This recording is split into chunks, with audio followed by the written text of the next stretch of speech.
हरे कृष्ण कृष्ण कृष्ण हरे हरे, हरे राम राम राम हरे हरे। श्री बृहद भागवतामृतम द्वितीय खंड द्वितीय अध्याय ज्ञानम। हम लोग सुन रहे थे कि गोप कुमार को अभी ब्रज में दर्शन नहीं होते हैं, जैसे कि जगन्नाथपुरी में हुआ करते थे। तो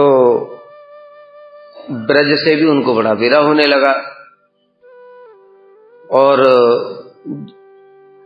जो जगन्नाथपुरी में साक्षात दर्शन होते थे, तो जगन्नाथपुरी से विरह होने लगा और ब्रज को छोड़ करके जगन्नाथपुरी जाने की इच्छा होने लगी उनकी।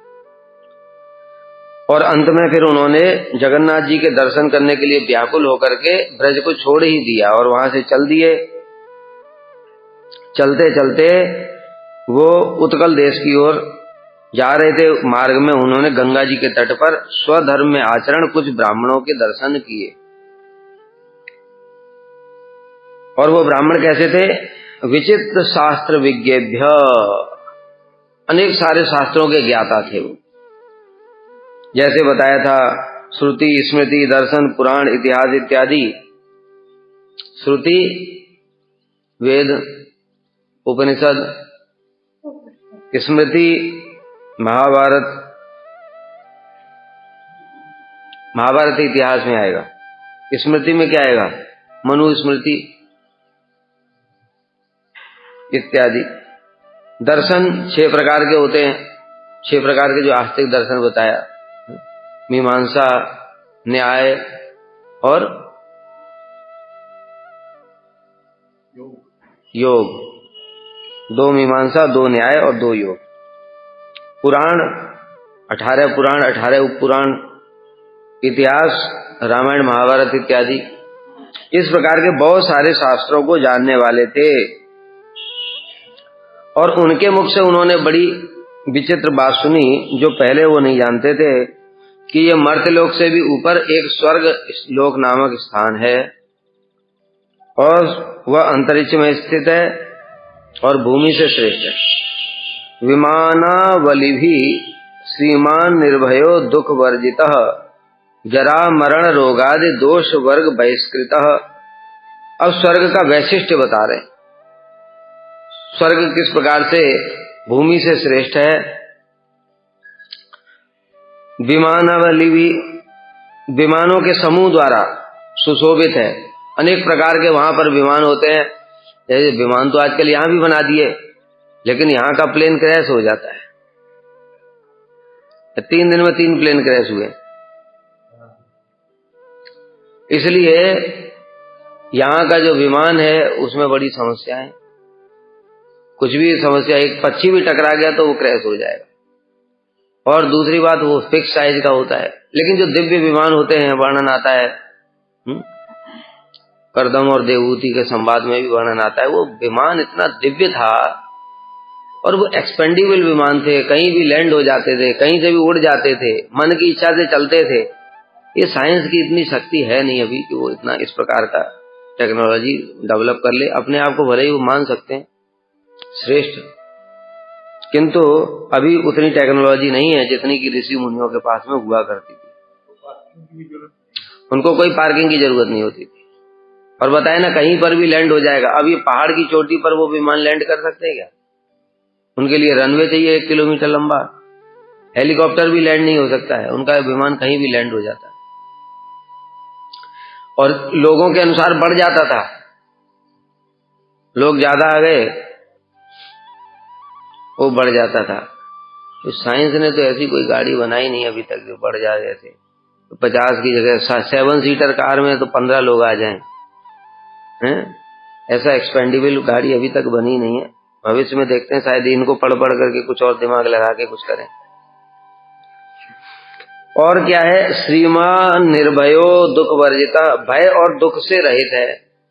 भय किस प्रकार का? जैसा यहाँ पर भय होता है सब समय, कब मृत्यु आ जाए, कोरोना आया, एक एक बात धड़ाधड़ पता चलने लगा, कितने गए कुछ हिसाब किताब ही नहीं है। वहां इस प्रकार का कोई भय नहीं है। वहां की आयु तो फिक्स है। जैसे इंद्र हैं तो एक मनवंतर तक तो वो रहेंगे ही रहेंगे, तो उनको ये भय नहीं होता कि मैं बीच में ही मर जाऊंगा। यहां पर कोई पता ही नहीं है कब किसका विकेट गिरेगा, कुछ पता नहीं। जाते जाते एकदम से हार्ट अटैक पड़ा, चले गए। भय और दुख जो यहाँ पर जो इस प्रकार के दुख होते हैं, कौन से? बुढ़ापे का दुख, व्याधि का, रोग व्याधि का दुख, ये सब नहीं होता है स्वर्ग में। स्वर्ग में जो शरीर प्राप्त होते हैं देवताओं को, वो दिव्य शरीर होते हैं, उनमें बुढ़ापा नहीं आता है, उनमें रोग व्याधि इत्यादि भी नहीं होते हैं। अब कोई विशेष अगर कोई साफ इत्यादि दे दिया तो फिर अलग बात है, नहीं ऐसे रोग नहीं होते। और जरा मरण रोग आदि दोषों से भी शून्य है, बुढ़ापा नहीं आता है, मृत्यु नहीं होती, रोग इत्यादि नहीं होते हैं। श्री सनातन गोस्वामी टीका में कह रहे हैं कि यदि वह स्वर्ग भूमि आदि के आश्रय से रहित है, तब उस स्थान पर किस प्रकार स्वर्ग पूर्वक सुख पूर्वक वास संभव है? कहते हैं वह स्थान विमानों द्वारा शोभित है और वे विमान वायु वेग से परिचालित होते हैं, हवा की गति से चलते हैं। उस स्वर्ग के वासी देवता भी अत्यधिक शोभा से युक्त, उनके दिव्य शरीर होते हैं, उनके शरीरों से तेज निकलता है, बड़े शक्तिशाली होते हैं, हमारी तरह नहीं है सड़े हुए। विमान भी उनके शरीरों के स्वरूप होते हैं।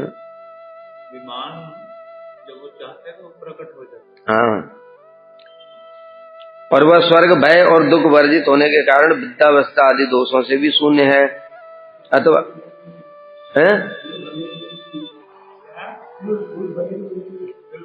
पेट्रोल का सिस्टम नहीं है वहाँ,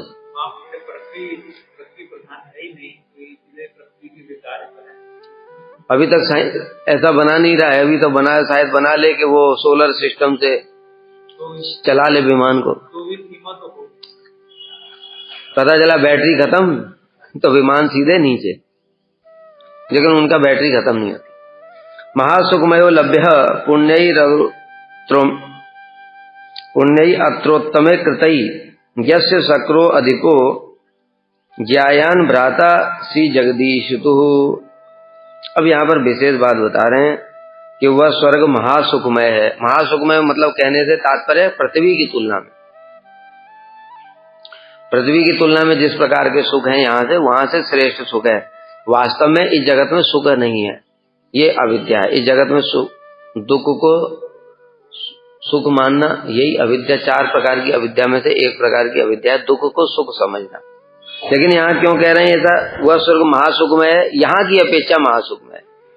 यहाँ पर भोग लिमिटेड है, यहाँ पर शरीर भी ऐसे हैं, ज्यादा भोग भी नहीं भोग सकते, क्षणिक आयु है 60-100 साल लगभग, इससे ज्यादा तो होती नहीं है।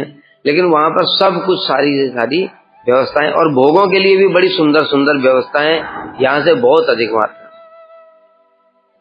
और श्रेष्ठ पुण्यों द्वारा ही प्राप्त होता है। ते तुम भुक्ता स्वर्गलोकम विशालम क्षीणे पुण्य मर्त्यलोकम विसंति। जो पुण्य बताया कि यहाँ पर जो यज्ञ दान व्रत तप इत्यादि करते, 100 अश्वमेध यज्ञ जो कर लेगा वो इंद्र का पद प्राप्त कर लेगा। एक मनवंतर तक वो टेंशन फ्री होकर के रहेगा और उसको कोई परेशान नहीं कर सकता। एक मनवंतर तक कोई उसको हटा नहीं सकता। लेकिन यहाँ पर उम्र फिक्स है, पता भी नहीं है फिर कि हम कब तक जीवित हैं, वो भी पता नहीं। तो इस प्रकार से श्रेष्ठ पुण्यों द्वारा हुए वो प्राप्त होता है। यहाँ पर यह यज्ञ दान व्रत तप करता है। लेकिन वो जो स्वर्ग है उसमें भी बहुत वैरायटी है। जैसे पहले भी उदाहरण दिया था कि यहाँ पर भी, इस जगत में भी भोगों के लिए बहुत वैरायटी होती है। कार का मतलब केवल कार ही नहीं होता है। एक कार आती है 3 लाख में, एक कार आती है 5 लाख में, एक कार आती 20 लाख में, एक 50 लाख में, फिर करोड़, ऐसे बढ़ती जा रही है।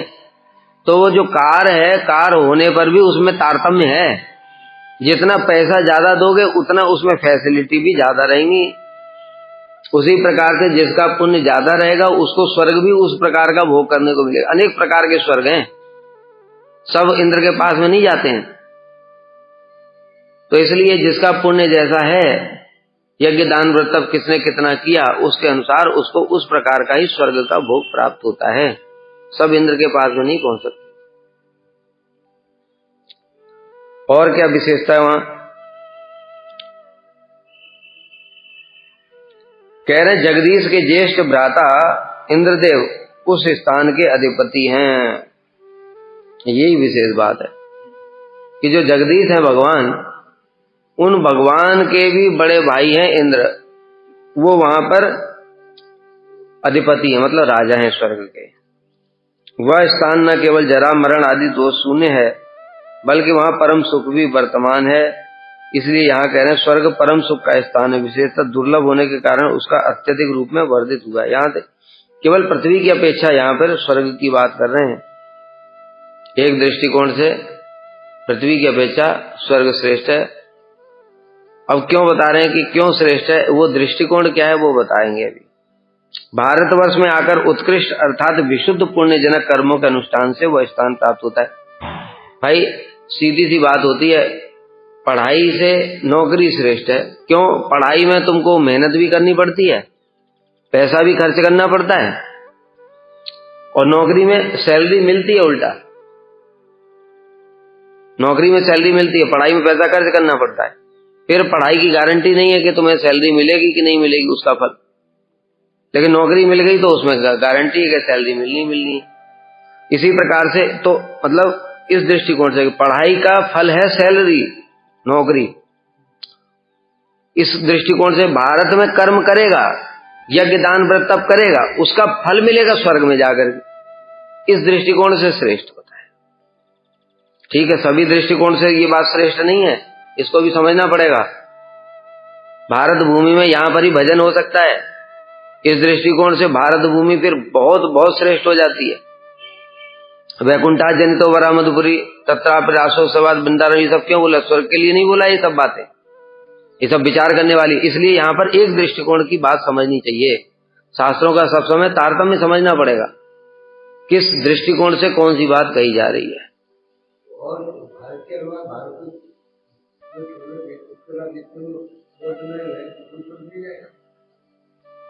कर्म भूमि है, भारत भूमि ही कर्म भूमि है, और जो स्थान है वो भी कर्म भूमि नहीं जाएगा, वो कर्म नहीं है, वो भी भोग भूमि है। लेकिन उनके भोग होते थोड़े प्रकार के, छोटे, इसने बहुत ही अल्प प्रकार के पुण्य इत्यादि किए, उनको यहीं पर भोग भोगवा देते हैं भगवान। कर्म का मतलब भी समझना पड़ेगा, वर्णाश्रम धर्म ही कर्म है। हाँ, तो क्योंकि वहां पर अल्प जो जिन्होंने अल्प पुण्य किया लेकिन भोगों की इच्छा भी करी, उनके लिए यहीं पर भगवान ने व्यवस्था कर दी कि यहीं भोग लो तुम। लेकिन कर्म का मतलब भी समझना पड़ेगा। भारत भूमि तो कर्म भूमि है, लेकिन सब कर्म नहीं कर रहे हैं। वर्णाश्रम धर्म को पालन करना ही कर्म बताया गया है। ऐसे अपने मन से कुछ भी खा रहे हैं, सो रहे हैं, नौकरी कर रहे हैं, पैसा कमा रहे हैं, ये कर्म नहीं है। सबको कर्म नहीं कह सकते। वैदिक कर्म की बात कही गई है। ऐसे कुछ भी करने वाला स्वर्ग नहीं चला जाएगा। इसलिए लोगों में दुख आजकल क्यों बढ़ रहा है? क्योंकि कोई वैदिक कर्म ही नहीं कर रहा है। अपने मन से जो कर्म कर रहे हैं वो कर्म नहीं है, उसके फल से वो तो स्वर्ग भी नहीं प्राप्त होगा। ये सब इसलिए तो कष्ट पे कष्ट, नरक जाएंगे उल्टा, और कष्ट और बढ़ते जा रहे हैं। क्यों बढ़ रहे हैं? क्योंकि कर्म भी नहीं कर रहे हैं लोग। कर्म अकर्म विकर्म 3 चीज बताई ना गीता में। कर्म क्या है? शास्त्रोचित कर्म। ब्राह्मण के लिए बताया ये करना पड़ेगा, क्षत्रिय के लिए बताया ये करना पड़ेगा, वैश्य और शूद्र सबके लिए 4 वर्ण और 4 आश्रमों के लिए शास्त्रों में जो विधि और निषेध बताए गए हैं उनका यथायथ पालन करना वो कर्म कहलाएगा। इसलिए जब भारत में ही कर्म नहीं हो रहा तो अभी विदेश की क्या बात करें, वहां क्या कर्म है? वहां तो जानते ही नहीं शास्त्र वर्णाश्रम धर्म क्या है। लेकिन यही विशेषता भक्ति की है कि अगर भक्ति कर लिया तो चाहे वो विदेश में हो, चाहे स्वर्ग में हो, चाहे कहीं पर भी हो, चाहे वो पाताल में हो, चाहे नरक में हो, उसको फिर कर्म करने की भी आवश्यकता नहीं होती। वहीं से उसका प्रमोशन डायरेक्ट हो जाता है। इसलिए भारतवर्ष में आकर के उत्कृष्ट विशुद्ध पुण्यजनक कर्मों के अनुष्ठान से वो स्थान प्राप्त होता है। मतलब यहाँ साधन है, वो साध्य है। साध्य तो श्रेष्ठ होता है ना, साध्य तो सब समय ही श्रेष्ठ होता है।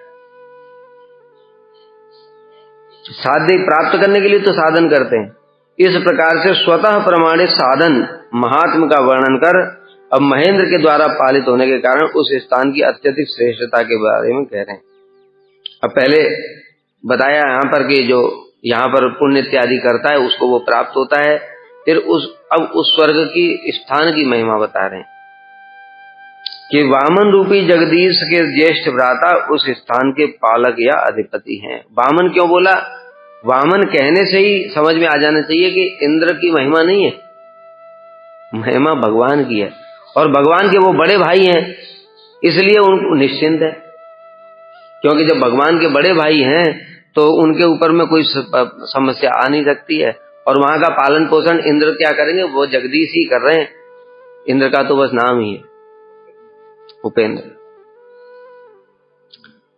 अब बताएंगे कि यहां से मतलब भूमि से और वो स्वर्ग क्यों श्रेष्ठ है। यद्यपि अगर तत्वगत विचार किया जाए, तत्वगत विचार से जगन्नाथ जी बहुत श्रेष्ठ हैं वामन देव से, लेकिन यह तत्वगत विचार की बात नहीं कही जा रही है। यहाँ पर जो दृष्टिकोण बताया जा रहा है उसको देखना पड़ेगा कि ये जो विग्रह है, शालिग्राम से विग्रह की महिमा श्रेष्ठ है। क्योंकि शालिग्राम के जो सेवा करेंगे तो हम क्या सेवा करेंगे? ना तो उनके हाथ पैर है, ना कुछ भी नहीं है, और गोल गोल होते हैं, बस ज्यादा से ज्यादा अभिषेक ही कर सकते हैं और तो कुछ कर नहीं सकते। लेकिन विग्रह का तारतम्य उससे अधिक है, क्योंकि विग्रह में पूरा जैसे भगवान होते हैं उसी प्रकार से विग्रह में है प्रकाशित, और उनकी सेवा भी विभिन्न प्रकार के अलंकार, विभिन्न प्रकार के श्रृंगार, विभिन्न प्रकार के सब सेवाएं उनकी करी जा सकती हैं। इस प्रकार इस दृष्टिकोण से विग्रह श्रेष्ठ है। लेकिन विग्रह बात नहीं करते हैं, वो अचल हैं। अब दूसरे दृष्टिकोण से जब बात की जाती है कि जहां पर फिर अचल नहीं है, चल है, जो भगवान बात करते हैं वो उनका तारतम्य अधिक। इसलिए जो वामन देव हैं वो ऐसे बैठे नहीं रहते, मतलब अब चतुर्भुज विग्रह बैठे हुए हैं और भक्त सेवा कर रहा है, उसको पता ही नहीं चल रहा है भगवान को अच्छा लग रहा है बुरा लग रहा है। लेकिन जैसे उपेंद्र की सेवा इंद्र करते हैं तो उनका चेहरे से भी पता चल जाता है भगवान संतुष्ट हुए नहीं हुए, क्या हुआ, कुछ बातचीत भी कर सकते हैं। इस दृष्टिकोण से ये तारतम्य बताया गया है, तत्वगत दृष्टिकोण से नहीं बताया गया। तो जगन्नाथ जी कृष्ण हैं और कृष्ण अवतारी हैं, पहले ही बात ये हो चुकी है, इसलिए और इसको ज्यादा हम विस्तार से नहीं बताएंगे। यद्यपि बिल स्वर्गो विष्णु शेषाद्य अलंकृत भौम स्वर्गश्च तद्दीप वर्षादिषु पदे पदे विचित्र रूप श्री कृष्ण पूजोत्सव विराजितः तथापि ऊर्ध्वतरो लोको दिव्यस्ताभ्याम विशिष्यते। यद्यपि अस्ति बिल स्वर्गो, यद्यपि बिल स्वर्ग भी है, बिल स्वर्ग मतलब नीचे पाताल लोक है, वहां पर भी भगवान विष्णु और अनंत से जैसी मूर्तियां विराजमान हैं। 14 लोकों में ही मूर्तियां हैं भगवान की अलग अलग। तथा भौम स्वर्गवासी सभी लोग भिन्न भिन्न वर्षों और द्वीपों में विभिन्न विभिन्न मूर्तियों में श्री कृष्ण की विविध पूजा भी करते हैं। अब जैसे यहाँ पे किम पुरुष वर्ष में राम जी की पूजा करते हैं हनुमान जी, लेकिन वो राम जी का विग्रह है, इस बात को समझना पड़ेगा। सब जगह मूर्तियां तो विराजमान हैं लेकिन राम जी का विग्रह है।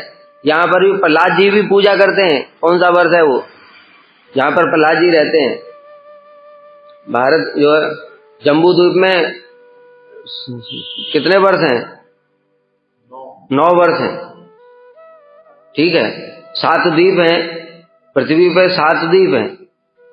त्रैलोक्य पृथ्वी धन्य, जम्बू द्वीपो ततोपरम, उसमें 7 द्वीप है, उसमें जम्बू द्वीप श्रेष्ठ है। तत्रापि भारतवर्ष, जम्बू द्वीप में 9 वर्ष हैं। उन 9 वर्षों में भगवान की एक एक मूर्ति है, लेकिन होने पर भी सब विग्रह है। जैसे बताया प्रहलाद जी भी पूजा करते हैं तो वो नरसिंह देव की पूजा करते हैं। तो इस प्रकार से विभिन्न द्वीपों में विभिन्न मूर्तियों में विराजमान श्री कृष्ण स्वरूप के विविध पूजा महोत्सव इत्यादि का अनुष्ठान करते हैं। तथापि दिव्य स्वर्ग इन दोनों स्वर्गों के ऊपर विराजित होने के कारण विशेष गुणों से युक्त है। नीचे के लोगों से ऊपर के लोग श्रेष्ठ हैं किस दृष्टिकोण से, अब बताएंगे आगे कि स्वर्ग की क्या महिमा है। बड़ा विस्तार से श्री सनातन गोस्वामी ने टीका लिखी है। यदि प्रश्नों के भौम स्वर्ग और बिल स्वर्ग में भी तो जगदीश श्री विष्णु किस प्रकार की विचित्र मूर्तियां धारण कर और किस प्रकार से वहां के पूजा महोत्सव से युक्त विराजमान है, अर्थात वहां पर सब भगवान मूर्तियां किस रूप में पूजित होती हैं। तो कह रहे जगदीश श्री विष्णु मूर्ति धारण कर महाराज बलि के द्वारपाल के रूप में सुतल लोक में अधिष्ठित। वो द्वारपाल हैं, वहां पर बाहर खड़े रहते हैं, ठीक है। और ये सब वर्णन है पुराण में। जब रावण गया था वहां पर, तब युद्ध करने के लिए, बलि से युद्ध करने के लिए गया था, तो भगवान ने उसको समझाया कि भाई बलि महाराज युद्ध नहीं करते किसी से। कहते हैं तभी माना नहीं, तो कहते ठीक है पहले तुम द्वारपाल से युद्ध कर लो। तो द्वारपाल मतलब जो सिक्योरिटी गार्ड है, भगवान द्वारपाल हैं उनके। अब जैसे ही वो रावण आया और भगवान ने उसी समय एक पैर का एक अंगूठे से ही ऐसे मारा ठोकर, और वहीं से सीधे लंका में गिरा, दोबारा कभी झांका नहीं सूतल लोग की तरफ। द्वारपाल की उसी की एक लात में सहन नहीं कर पाया, तो बलि महाराज की क्या महिमा होगी, उनके द्वारपाल ही ऐसे। एक बार दुर्वासा ऋषि भी गए थे, जब यहाँ पर कुछ समस्या हुई थी, तो दुर्वासा ऋषि उनको बुलाने के लिए गए थे, तो भगवान ने तब भी बोल दिया था कि जाकर के पहले बलि से परमिशन लो, मैं ऐसे नहीं जा सकता। तो बलि महाराज ने कहा भाई मैं क्यों जाने दूंगा, मैं भगवान जिसके पास में हो वो कोई भगवान को छोड़ेगा। तब उन्होंने, दुर्वासा ऋषि ने बहुत प्रार्थना की, तब उन्होंने कहा ठीक है एक स्वरूप से यहाँ रहो, एक स्वरूप से वहां चले जाओ। हाँ, कुछ समस्या आई थी, कुछ वो याद नहीं है मुझे।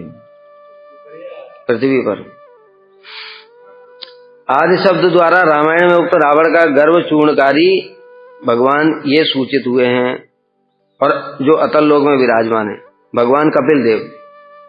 भगवान कपिल देव ने भी रावण का गर्व चूर्ण किया था। कैसे किया था ये यहाँ पर लिखा नहीं, हमने भी पढ़ा नहीं, कहीं अभी तक हमारे सामने ये प्रसंग आया नहीं है, लेकिन यहाँ पर लिखा है।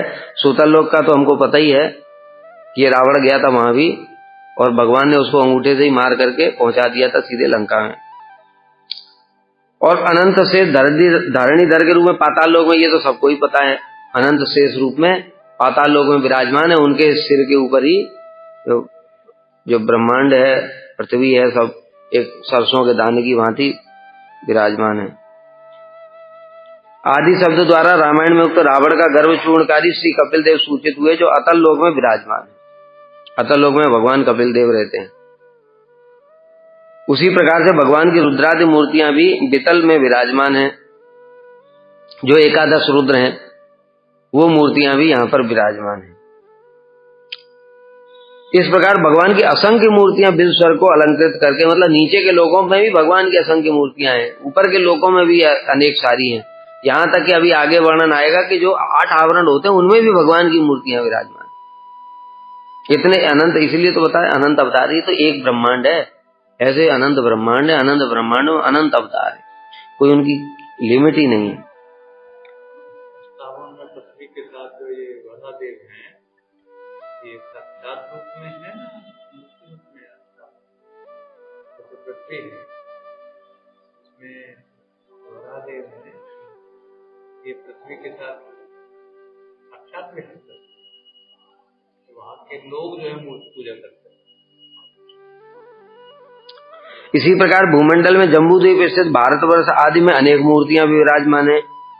आदि शब्द कहने से क्षीरोदर आदि समुद्र में स्थित और पदे पदे शब्द द्वारा स्थान स्थान पर स्थित समस्त भगवान मूर्तियां तथा प्लक्ष आदि समस्त द्वीपों में, जो बताए 7 द्वीप, उसमें एक प्लक्ष द्वीप भी है, तो उन द्वीपों में सूर्य आदि की मूर्ति भेद से भगवान की बहुत प्रकार की मूर्तियां विराजमान है। सूर्य नारायण है, कौन सा पुराण था, उसमें पूरा सूर्य के ही 12 जो 12 आदित्य होते हैं ना, उसमें पूरा 12 आदित्य का वर्णन दिया है सूर्य नारायण का। जैसे इलावर्त वर्ष में श्री संकर्षण, अब बता रहे हैं एक एक वर्ष में। इलावर्त वर्ष में संकर्षण विराजमान, भद्राश्व वर्ष में है शीर्षा, लेकिन ये विग्रह रूप में है, साक्षात रूप में नहीं है। स्वयं भगवान कृष्ण की विविध प्रकार की पूजा और उत्सव आदि के साथ विराजमान रहते हैं। भौम स्वर्गवासी लोग भी विभिन्न विभिन्न द्वीपों और विभिन्न विभिन्न वर्षों में भिन्न मूर्तियों में विराजमान भगवान की विविध प्रकार से पूजा महोत्सव इत्यादि का अनुष्ठान करते हैं। जैसे बताया, कोई राम जी की पूजा कर रहा है, कोई नरसिंह देव की पूजा कर रहा है, तो उनके अनुष्ठान भी अलग अलग होते हैं। नरसिंह देव का अनुष्ठान अलग प्रकार से होगा, राम जी का अलग होगा, कृष्ण का अलग होगा। तो इस प्रकार से भगवान की अनेक प्रकार की मूर्तियों में अनेक प्रकार के भगवान के विविध प्रकार के, यहाँ जगन्नाथ जी का जैसे अलग प्रकार के अनुष्ठान होते हैं, बिल्कुल दिव्य ही है, ऐसा अनुष्ठान और कहीं नहीं होता है किसी विग्रह का। इस साक्षात भगवान, वो भी इतने विशाल विग्रह रथ पे विराजमान होकर निकलते हैं, ये तो और कहीं विग्रह का नहीं, मूल विग्रह बाहर भी नहीं आते, विजय विग्रह ही जाते हैं। और वो भी विग्रह भी इतना विशाल, लेकिन तब भी जगन्नाथ जी की बड़ी विशेषता है कि वो निकलते हैं। तो इनका सब जगह ऐसे अलग अलग जगह पर जो मूर्तियां विराजमान हैं उनके अलग अलग पूजा महोत्सव अनुष्ठान। तिरुपति बालाजी में देखो वहां अलग प्रकार का है। दृष्टि भोग तो सब जगह ही करते हैं भगवान, दृष्टि भोग तो सब जगह ही करते हैं। इतना विस्तृत नहीं है, इतने यहाँ पर तो वरदान ही दिया है ना इस प्रकार से, इस कारण से यहाँ का बड़ी वैशिष्ट है। महाप्रसाद के लिए जब बिमला देवी ने किया था तो उन्होंने यही बोला था कि मुझे सारे दिन खिलाओ। इंद्रद्युम्न महाराज ने कहा था कि सारे दिन आप भगवान दर्शन दें। हाँ, तो उन्होंने कहा ठीक है खिलाते रहो तो मुझे, तो इतना फिर खाएंगे तो फिर दृष्टि भोगी होता है, वैसे दृष्टि भोगी होता है। भगवान की प्रत्येक इंद्रियों का भी कार्य कर सकती हैं, इसलिए कोई उससे कोई अंतर नहीं पड़ता है। विग्रह में किसी का अब वो दृष्टि भोग कर रहे हैं कि नहीं कर रहे हैं कि वो हम नहीं जान सकते, क्योंकि वो दृष्टि भोग भी भोग है। अंदर रखते हैं फिर दरवाजा बंद करते हैं, ठाकुर का भोग है अंदर रख के फिर दरवाजा बंद करते हैं उसी में।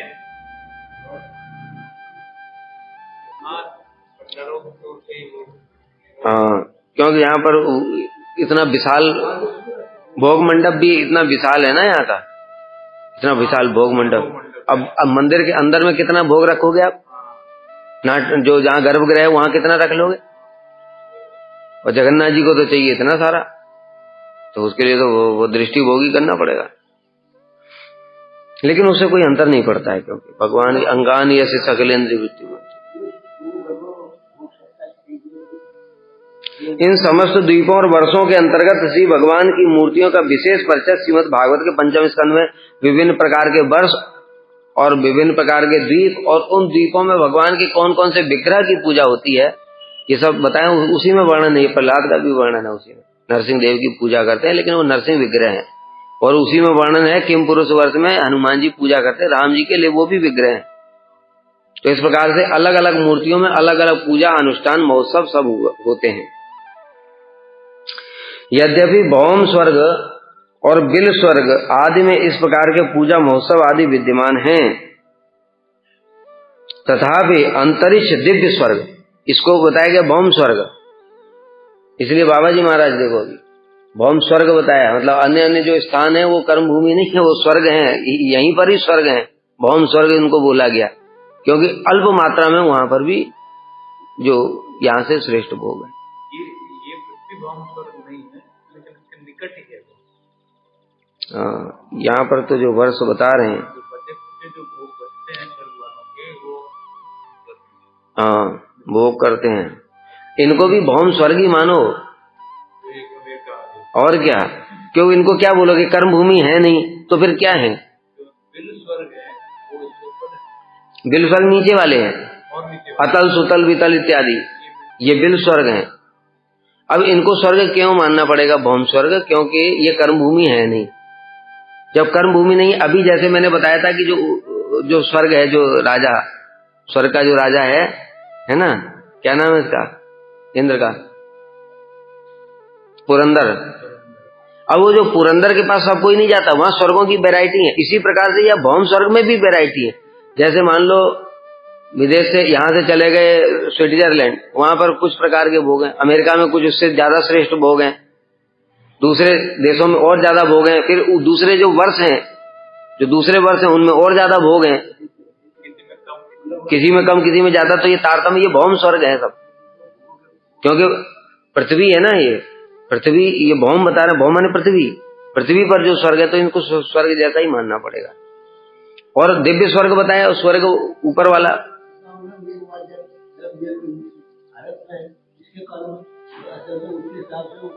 बिल्कुल बहुत वैरायटी है, जैसे नरकों की वैरायटी है,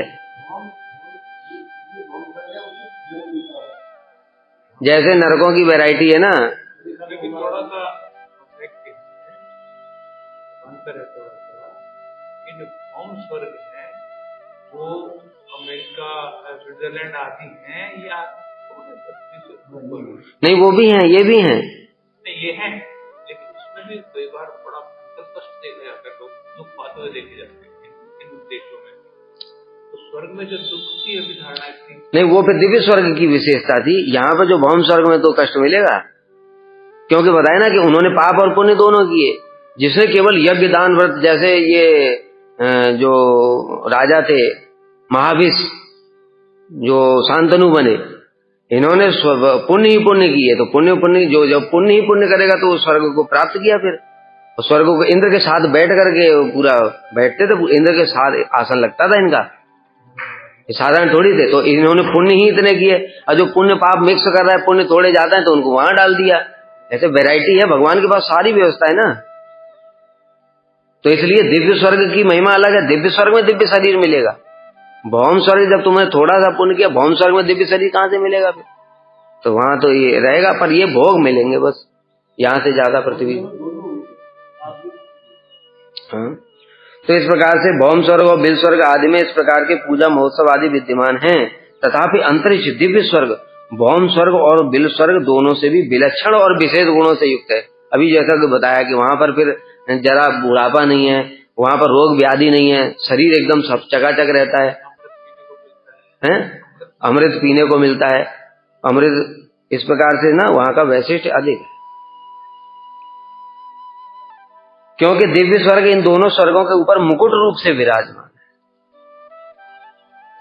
अथवा दिव्य कहने मात्र से उसका पद भी दिव्य अर्थात उत्कर्ष का, दिव्य बोलने से ही तो श्रेष्ठ होता है। तो इसलिए वो भौम और जो नीचे बिल स्वर्ग है उनसे श्रेष्ठ है। अथवा दिव्य का अर्थ है देवताओं का लोक। कई सारे अर्थ बता रहे श्री सनातन गोस्वामी। देवताओं का लोक, इसके द्वारा मेरी यानी गोप कुमार की उन द्वीपों और वर्षों आदि के अंतर्गत समय शैतानों और उनसे निम्न बिल स्वर्ग आदि में जाने की इच्छा दूर हो गई। ये सब उनसे वर्णन सुना कि भाई बिल स्वर्ग होते, भौम स्वर्ग होते स्वर्ग, तो उन्होंने सोचा कि ये तो श्रेष्ठ है इनसे, तो इसलिए यहाँ क्यों जाऊं, वहीं देख लूं जगदीश कैसे हैं।